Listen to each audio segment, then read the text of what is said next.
ఇవాళ మేడిగడ్డకు వెళ్లనుంది మంత్రుల బృందం. మంత్రులు ఉత్తమ్, శ్రీధర్ బాబు, పొన్నం ప్రభాకర్, కోమటిరెడ్డి వెంకటరెడ్డి వెళ్తున్నారు.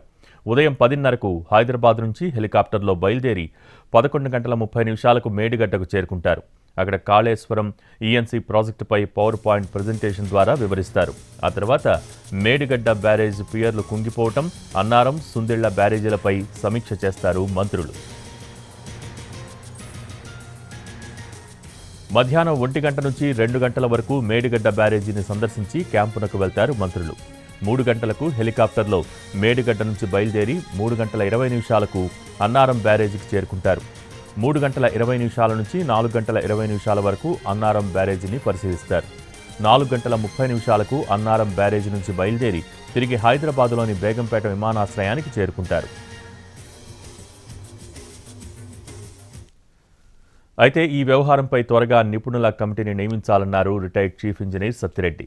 జనవరిలో పనులు ప్రారంభిస్తే సకాలంలో పూర్తి చేయవచ్చని అన్నారు.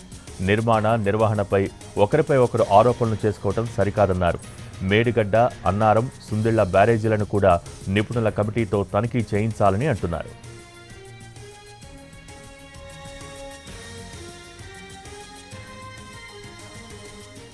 మరోవైపు మేడిగడ్డ బ్యారేజీ సమీపంలో కాపర్ డ్యాం నిర్మాణానికి ప్రభుత్వం సిద్ధమవుతోంది.